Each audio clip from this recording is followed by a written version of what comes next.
Alrighty, welcome to Oxygen Not Included. This is part 2 of my videos about mods.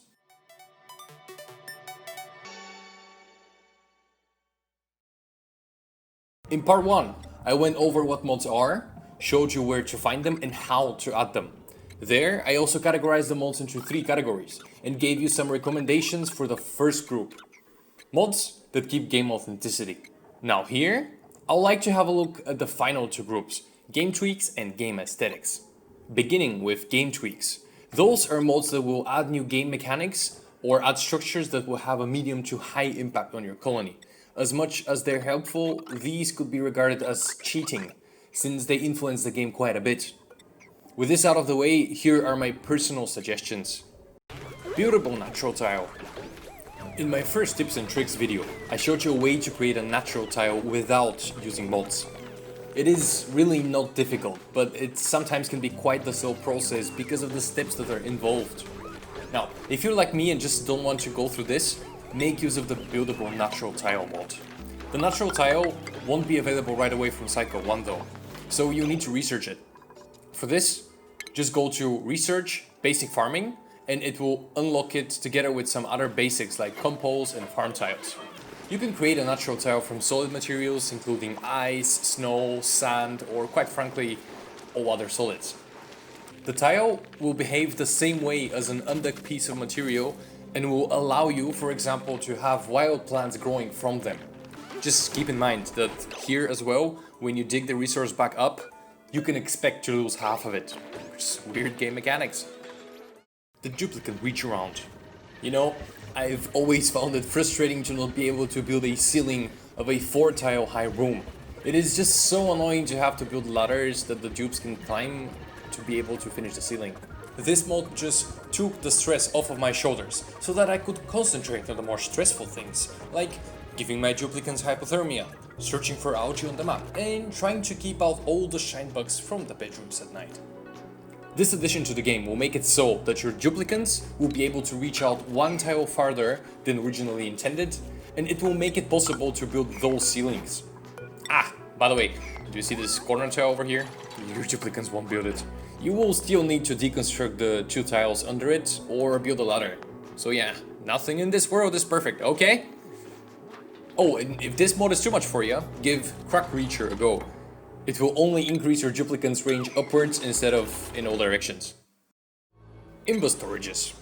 You ever tried storing your excess hydrogen and natural gas inside your base?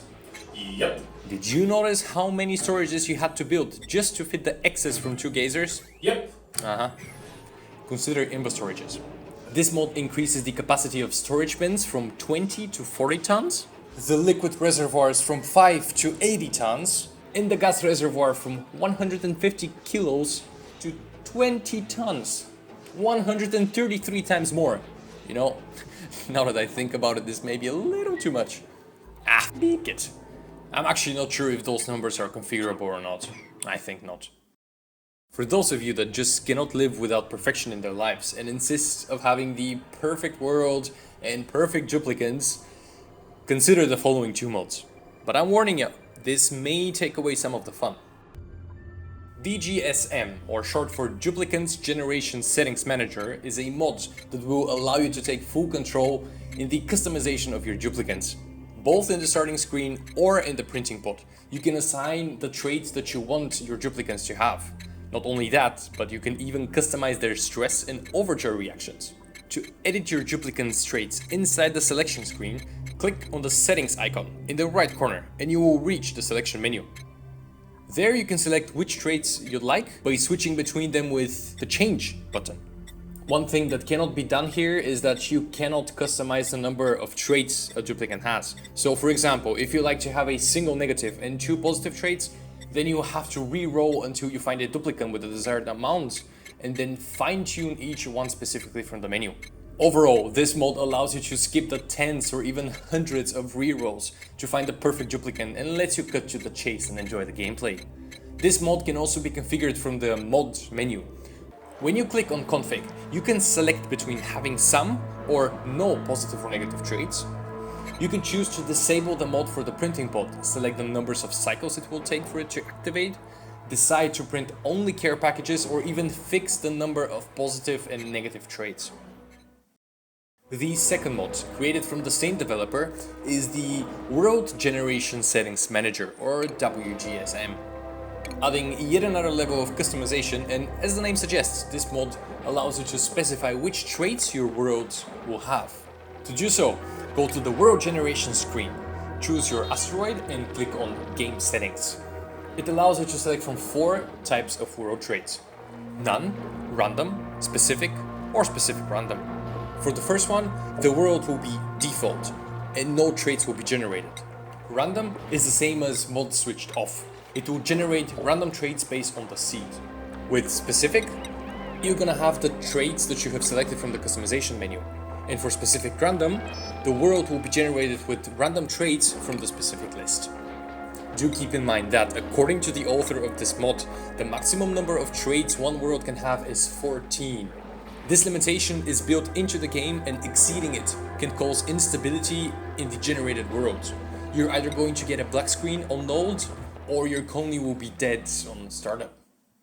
Okay, now we've reached the third and final group of mods, which is called Game Aesthetics.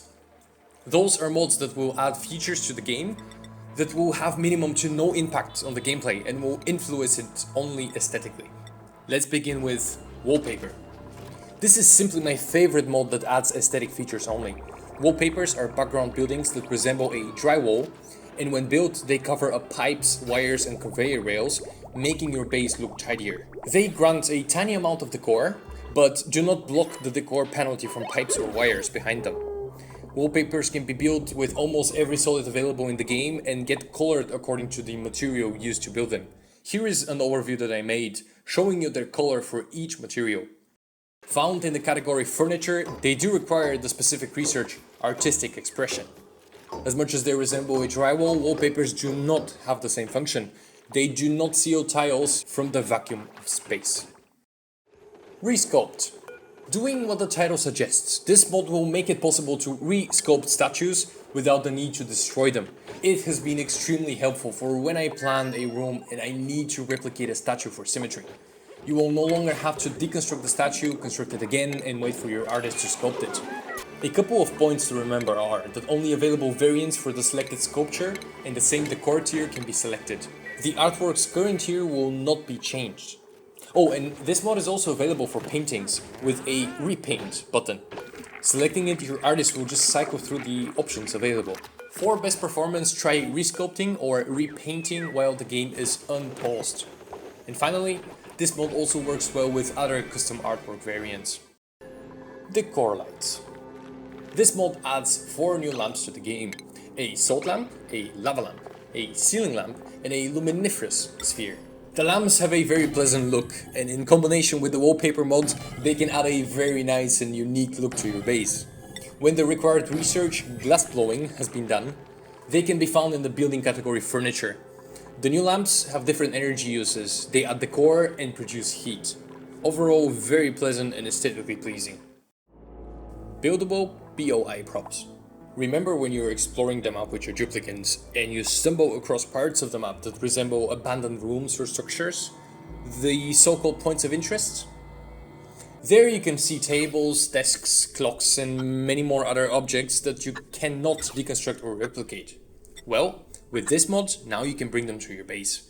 They're now available to build and can be researched from the Decor research line. Do mind that all of the added objects are intended for a later use in the game, since they require more advanced materials like reed fiber, plastic, and steel, but can also elevate the decor levels quite a lot. Wooden set, structures, and furniture. The final 2 mods that I will cover in this video are made from the same developer and have recently gained a lot of traction in the community. I am of course referring to wooden set, structures, and furniture. As the first in the wooden set, the structures mod adds various buildings made out of lumber and raw minerals. This includes various tiles, a ladder, different panels, and a wooden door. The second mod, furniture, includes a wooden bed. It may not be much for now, but according to the author, in the future, buildings like wooden table, beds, chairs, or even a fireplace will be added. Overall, great additions that add a very nice visual spin to your base. Alright, this will be it for this video. You can find links to all mentioned mods in the description below, and also mention your favorite mods in the comment section. Thanks for watching. Ciao, see you soon.